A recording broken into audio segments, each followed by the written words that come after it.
월 60만 원으로 어떻게 사냐고요? 미쳤다고들 하겠죠. 그 말로 나는 이 영상을 시작하고 싶었습니다. 처음엔 나도 그랬어요. 75년을 살면서 돈이 있어야 행복하다는 말을 믿어왔으니까요. 하지만 지금 나는 월 60만 원으로 살아가며 누구보다 평온합니다. 그리고 그 안에서 나는 진짜 자유를 찾았습니다. 나는 경북의 작은 시골 마을에서 태어났습니다. 부모님은 평생 농사만 지셨고 나는 그 속에서 여자는 참고 살아야 한다는 걸 자연스럽게 배웠습니다. 시집을 가고 시어머니를 모시며 남편을 챙기고 아이들을 키우는 게 나의 전부였어요. 그게 당연한 삶이었고 효도라는 말의 의미도 그 안에 있다고 믿었습니다. 손주들이 태어났을 때는 참 행복했어요. 새벽마다 깨서 젖병을 두고 작은 손을 잡아주며 이 아이들이 커서도 나를 기억해주겠지, 그런 생각을 했습니다. 그 시절에는 내가 누군가에게 꼭 필요한 존재라는 사실만으로도 행복했습니다. 하지만 그 믿음은 남편이 세상을 떠난 날 함께 무너졌습니다. 정년퇴직을 하고 함께 노년을 보내리라던 남편은 어느 날 갑자기 쓰러졌습니다. 병원 응급실에 냉기, 기계음, 그리고 의사의 한마디. 가족분, 이제 마음의 준비를 하셔야겠어요. 그 말이 내 인생의 선을 갈랐습니다. 그날 이후 나는 혼자가 되었습니다. 장례가 끝나고 나서야 현실이 밀려왔습니다. 식탁에 나란히 놓인 2개의 밥그릇 중 하나가 사라졌고 잠자던 자리에 온기마저 식었습니다. 밤마다 남편이 읽던 신문이 여전히 테이블 위에 있었습니다. 그걸 치우는데 한 달이 걸렸어요. 그때 처음 느꼈어요. 나는 이제 혼자다. 그 후 며느리가 말했습니다. 어머님, 저희 집에서 같이 지내세요. 혼자 계시면 위험하잖아요. 고마웠죠.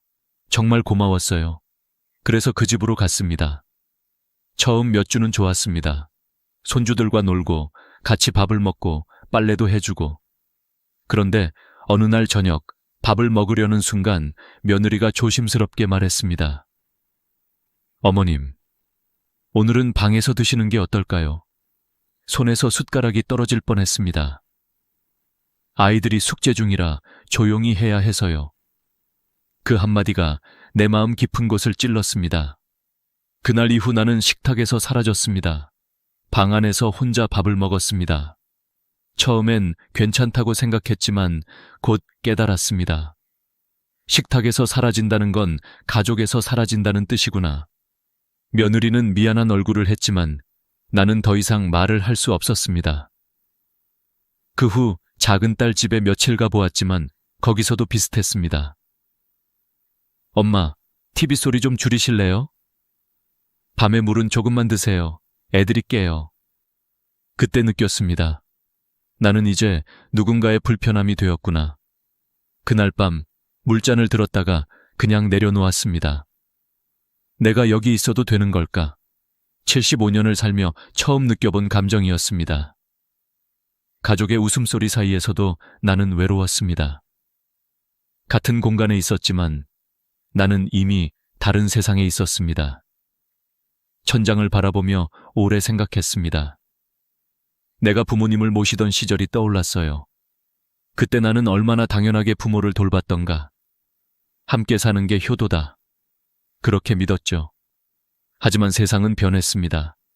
자식들도 힘들고 직장도 불안하고 교육비도 감당하기 어렵습니다.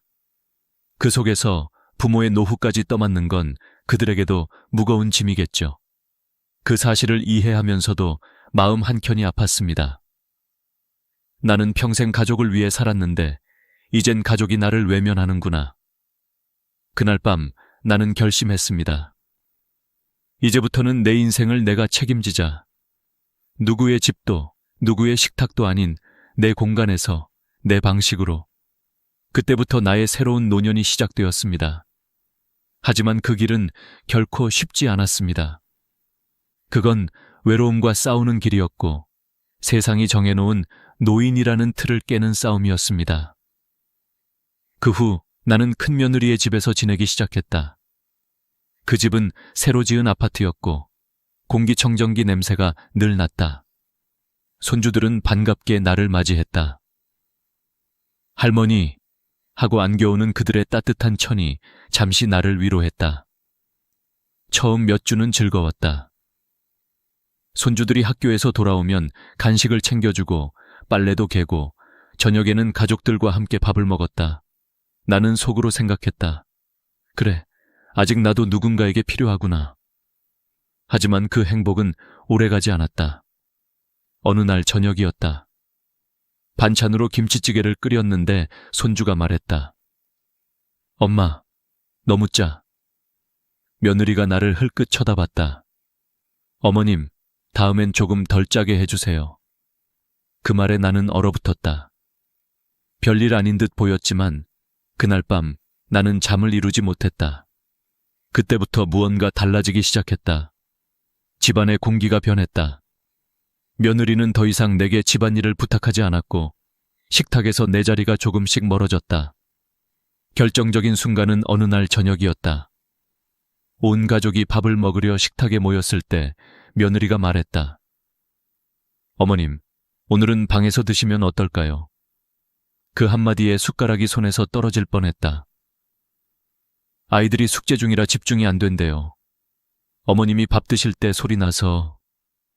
순간 숨이 막혔다. 그 말이 틀린 것도 아니었다. 하지만 마음 어딘가에서 무너지는 소리가 들렸다. 그날 이후 나는 내 방에서 혼자 밥을 먹기 시작했다. 처음엔 괜찮다고 스스로를 다독였다. 아이들도 공부해야 하니까. 며느리도 바쁘니까. 하지만 그 고요한 방 안에서 나는 매일 조금씩 작아졌다. 숟가락 소리가 울릴 때마다, 벽에 부딪히는 내 그림자를 볼 때마다 나는 더 이상 그 집의 일원이 아니라는 걸 느꼈다. 식탁에서 사라진다는 건 단순히 자리를 옮긴 게 아니었다. 그건 가족이라는 이름에서 지워지는 일이었다. 며칠 후 작은 딸이 전화를 했다. 엄마, 우리 집에 와요. 형님네보다 조용하고 좋아요. 그 말에 나는 조금의 기대를 품었다. 딸의 집은 손주가 둘 있었다. 처음엔 다정했다. 같이 드라마를 보고 손주랑 퍼즐도 맞추고 따뜻한 저녁을 먹었다. 하지만 얼마 지나지 않아 그 집에서도 익숙한 말이 들려왔다. 엄마, TV 소리 조금만 줄여요. 애들 숙제해야 해요. 밤에 화장실 가실 때 조심해요. 애들이 깬대요. 그날 밤 나는 물잔을 들었다가 그냥 내려놓았다. 이제 나는 누구의 공간에서도 마음 편히 숨 쉴 수 없었다. 그때 깨달았다. 아, 나는 이제 누군가의 불편함이 되었구나. 그 사실이 너무도 서러웠다. 내가 평생을 가족을 위해 살아왔는데 이제는 가족의 일상에서 내가 조심스러운 존재가 되었다. 그날 밤 나는 천장을 바라보며 중얼거렸다. 내가 평생 해온 게 잘못된 걸까? 효도는 부모를 모시는 것이라 믿었고 사랑은 가족을 위해 희생하는 것이라 배웠는데 왜 나의 희생은 아무 의미도 남지 않았을까? 며느리도 딸도 나를 미워하진 않았다. 그들은 단지 자신들의 삶을 사는 것뿐이었다. 나는 그 사실을 알고 있었다. 그렇기에 더 아팠다. 나도 이제 내 삶을 살아야겠구나. 그날 나는 결심했다. 남의 집에서 불편하게 사느니 차라리 작아도 내 방에서 내 리듬대로 살아보자. 그 결심을 했던 밤 창밖에서 겨울바람이 불어왔다. 커튼이 흔들렸고 어둠 속에서 나는 스스로에게 속삭였다. 박옥순, 이제는 너 자신을 위해 살아야 한다.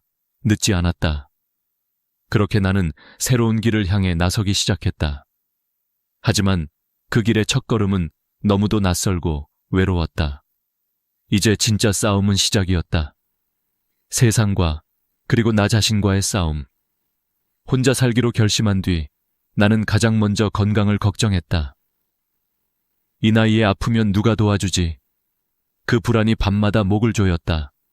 그래서 간병인을 고용하기로 했다.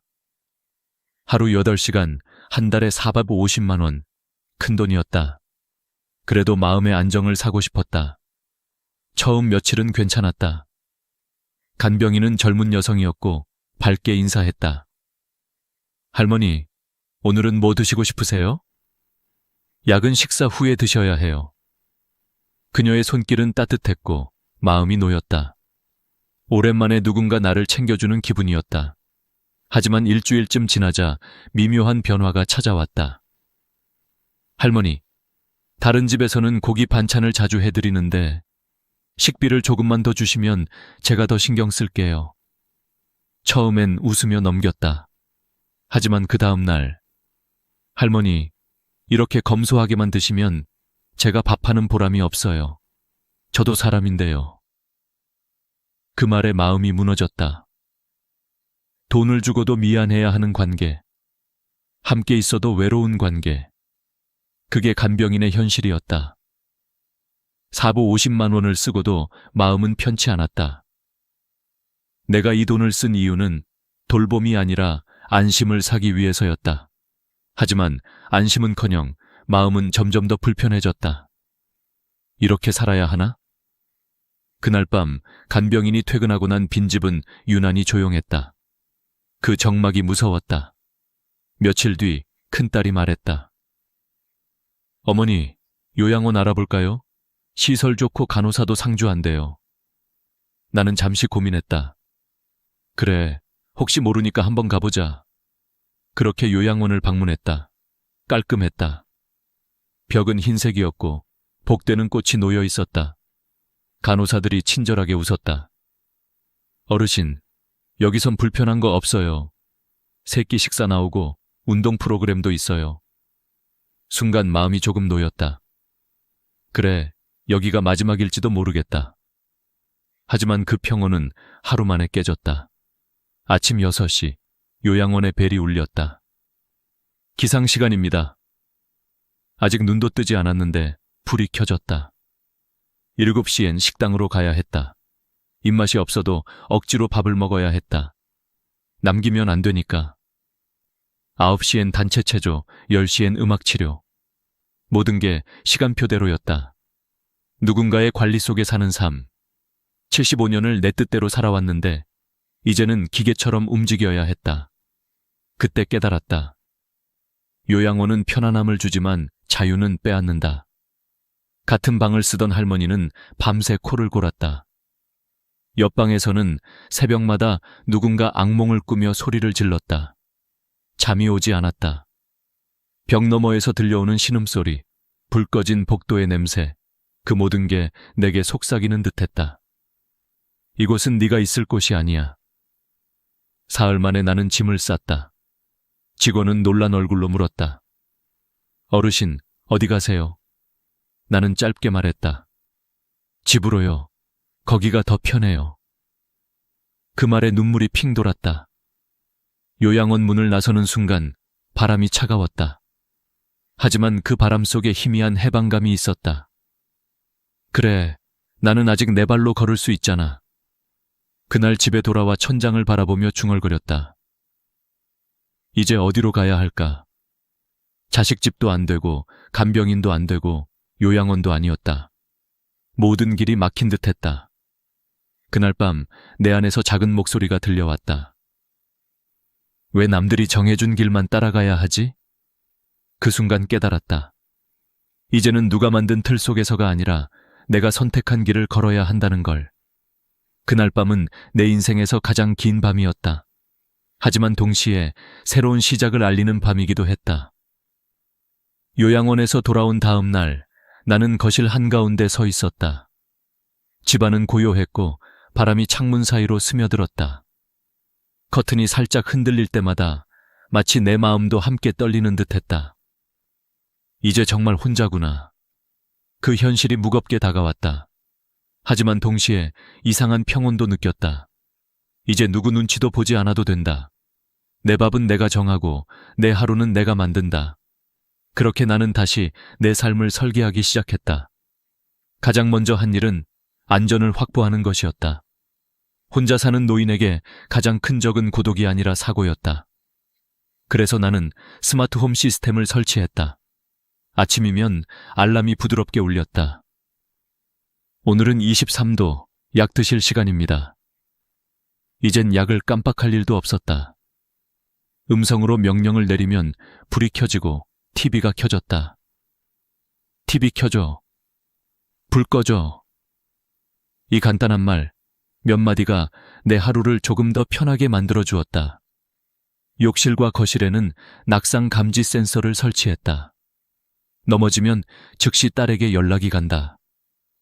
그 사실 하나로도 마음이 한결 가벼워졌다. 이제는 갑자기 쓰러져도 누군가는 알아줄 거야. 그 믿음이 나를 지탱해 주었다. 스마트 플러그로 전기를 절약하고 가전제품을 음성으로 조작하니 움직임도 줄었다. 몸이 점점 느려지고 피곤해지던 나에게는 그 작은 기술들이 큰 위로였다. 하지만 시간이 지나면서 알았다. 기술은 편리함을 주지만 외로움을 치유해주진 않는다.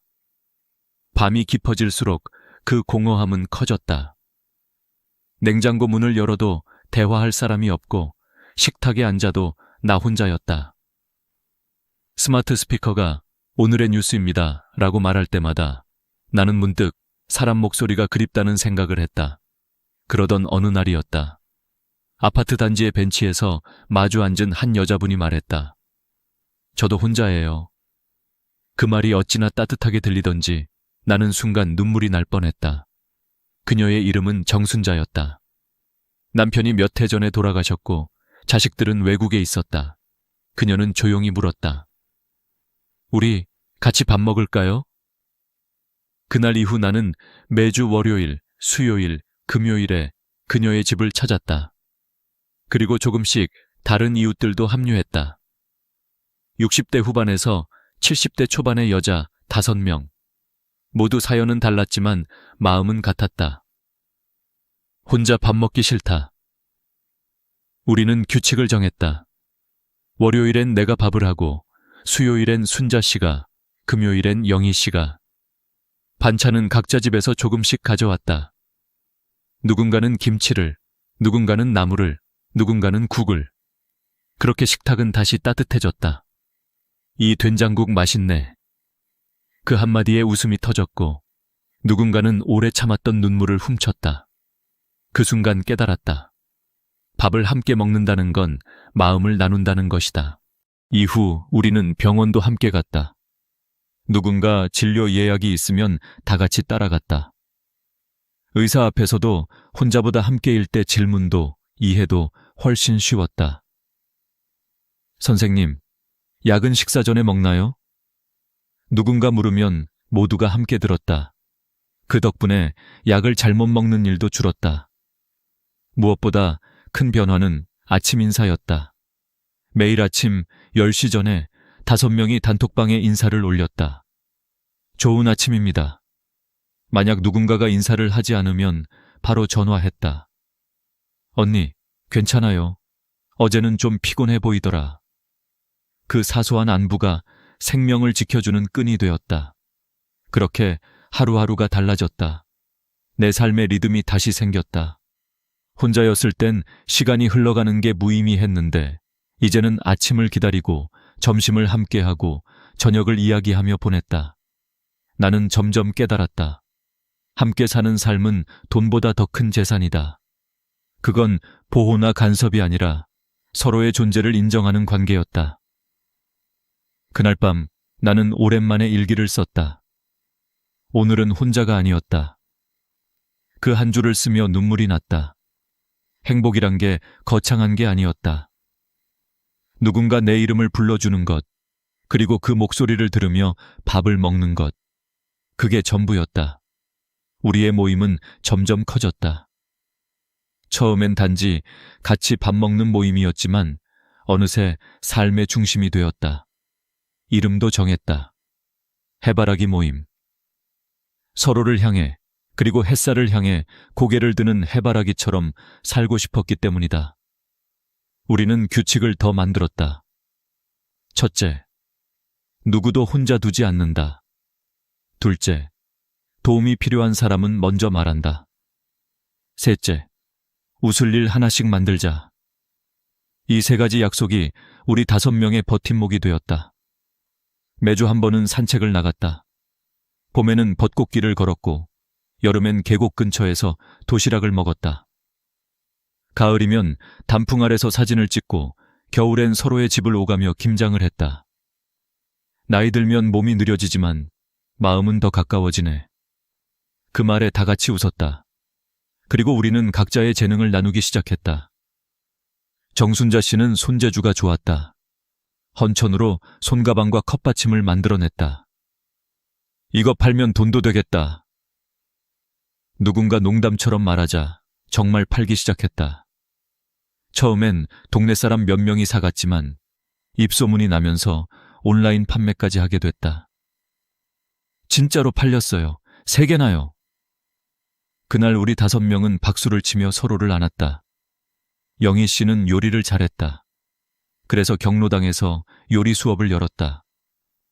된장찌개는 끓이는 게 아니라 익히는 거예요. 마음을 넣어야 맛이 나요. 그 수업은 인기가 많았다. 젊은 주부들까지 찾아왔다. 할머니, 요리 레시피 좀 알려주세요. 그 모습을 보며 나는 생각했다. 우리에게도 여전히 세상은 배울 게 있는 존재구나. 나는 이야기꾼이 되었다. 아이들에게 옛날 이야기를 들려주는 수업을 열었다. 전단지에는 이렇게 썼다. 할머니가 들려주는 따뜻한 이야기 한 조각. 처음엔 손주 친구 둘이 왔다. 그런데 한 달 뒤엔 5명, 2달 뒤엔 10명이 되었다. 아이들이 내 이야기에 집중할 때면 내 안의 젊은 시절이 깨어나는 듯했다. 옛날엔 말이야, 달빛이 지금보다 훨씬 밝았단다. 그 말을 하며 나도 모르게 웃었다. 그 후 한 아이의 어머니가 내게 말했다. 우리 아이가 요즘 TV를 안 봐요. 할머니 이야기 기다린다고요. 그 말에 나는 눈물이 났다. 아직도 누군가에게 필요한 사람이구나. 유튜브를 시작한 건 손녀의 제안이었다. 할머니, 영상으로 이야기 올려봐요. 할머니의 노후 일기 같은 거요. 처음엔 두려웠다. 화면 앞에서 말하는 게 어색했다. 하지만 괜찮아요, 할머니. 그냥 저한테 이야기하듯이 하면 돼요. 그 말에 용기를 냈다. 첫 영상 제목은 월 60만 원으로 사는 법이었다. 영상은 흔들렸고 소리도 작았다. 그런데 댓글이 달렸다. 할머니, 용기 주셔서 감사합니다. 저도 혼자 살지만 힘이 났어요. 그날 밤 나는 눈물로 댓글을 읽었다. 3달 후 구독자가 1000명을 넘었다. 이게 진짜 가능하네요. 광고 수익도 생겼다. 한 달에 10만 원에서 15만 원. 많은 돈은 아니었지만 내 인생에서 처음으로 스스로 번 돈이었다. 내 나이에도 시작할 수 있다는 자신감이 생겼다. 우리는 수입을 함께 나누기로 했다. 누군가 강의를 하면 그 수입의 일부를 공동기금으로 넣었다. 그 돈으로 생일 선물도 사고 아플 때 약값도 보탰다. 공동기금 통장을 만들 때 은행 직원이 놀라며 물었다. 5분이 공동명의요? 이유가 있으신가요? 순자 씨가 웃으며 말했다. 우리의 보험이에요. 외로움에 대한. 이젠 계산해보면 생활비는 혼자 살 때보다 절반으로 줄었다. 식비 25만 원, 공과금 7만 원, 생필품 5만 원, 여가비 10만 원, 총 47만 원. 그 대신 얻은 건 돈으로 살 수 없는 것들이었다. 따뜻한 밥상, 서로의 안부, 웃음, 그리고 삶의 의미. 의사도 놀랐다. 박옥순 할머니, 혈압이 많이 안정됐네요. 약을 줄여도 되겠어요. 나는 웃으며 대답했다. 그냥 덜 외로워졌어요, 선생님. 그날 밤 우리 5명은 둥근 식탁에 둘러앉아 말했다. 우리 정말 잘하고 있는 거죠? 누군가 대답했다. 응, 지금이 진짜 인생이야. 그리고 모두가 고개를 끄덕였다. 어느덧 우리 해바라기 모임이 생긴 지도 1년이 넘었다. 처음엔 단지 외로움을 달래려 시작한 모임이었지만 이제는 인생의 2번째 봄처럼 느껴진다. 우리는 나이 듦을 두려워하지 않게 되었고 혼자라는 사실이 더 이상 슬픔이 아니라 선택이 되었다. 하루의 시작은 여전히 단톡방 인사로 열린다. 좋은 아침이에요. 오늘도 건강합시다. 누군가가 답하지 않으면 바로 전화가 온다. 언니, 왜 연락이 없어요? 괜찮아요. 그냥 늦잠 좀 잤어요. 그 짧은 대화 속에서 서로의 생명을 확인한다. 이건 단순한 안부가 아니다. 당신은 소중해요. 라는 신호다. 우리는 매달 한 번 감사 모임을 연다. 누군가는 그달에 감사했던 일을 이야기한다. 지난달엔 약값을 같이 내줘서 고마웠어요. 내가 넘어졌을 때 달려와줘서 정말 고마워. 그리고 서로를 안는다. 이 단순한 포옹이야말로 진짜 치료였다. 경제적으로도 안정이 생겼다. 나는 이야기 수업으로 월 20만 원, 유튜브 수익으로 15만 원 정도를 번다. 그걸로 커피도 사고 생일 케이크도 산다. 정순자 씨는 수공예품을 팔아서 월 30만 원을 번다. 그 돈으로 경로당 아이들에게 작은 선물을 해준다. 우리 나이에도 누군가를 도울 수 있다는 게 참 좋아요. 그 말에 모두가 고개를 끄덕였다. 우리는 점점 서로의 가족이 되어갔다. 명절이면 함께 송편을 빚고 크리스마스엔 작은 트리를 만들었다. 우리 집은 이제 요양원이 아니라 마음의 집이야. 영희 씨가 그렇게 말했을 때 나는 눈시울이 붉어졌다. 그러던 어느 날 아파트 경비 아저씨가 물었다. 할머니들 모임 참 보기 좋네요. 어떻게 이렇게 단합이 잘 되세요? 나는 웃으며 대답했다. 우린 서로의 부족함을 채워주며 살아서 그래요. 누군가가 밥을 하고, 누군가는 이야기를 하고, 누군가는 웃음을 주거든요. 그 말에 아저씨가 고개를 끄덕였다. 그게 진짜 가족이죠. 나는 가끔 다른 나라의 사례들을 찾아봤다. 일본에는 그레이코 하우징이 있다. 수십 명 정도의 노인들이 함께 모여 살며 공동 부엌과 거실을 나눈다.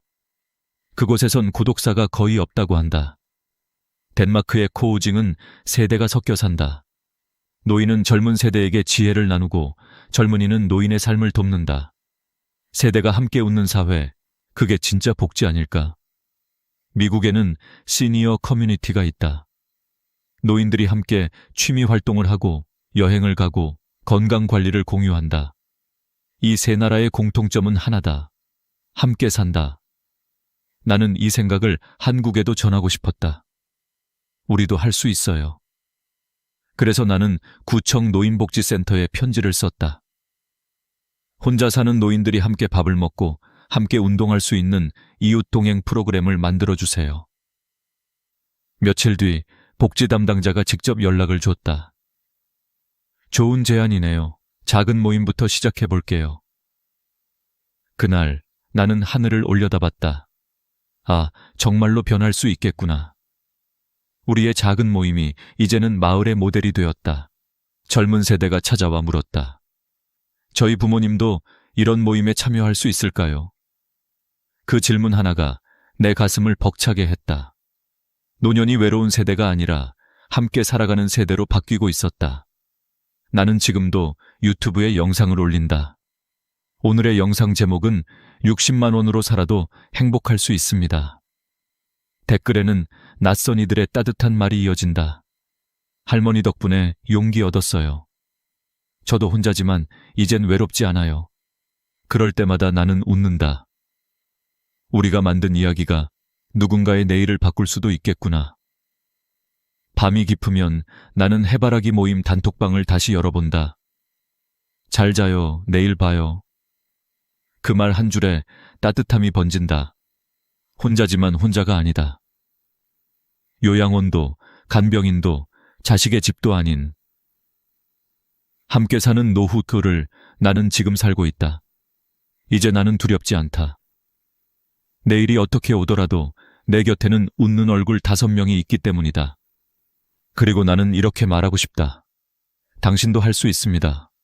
혼자가 아니면 인생은 언제나 다시 시작됩니다.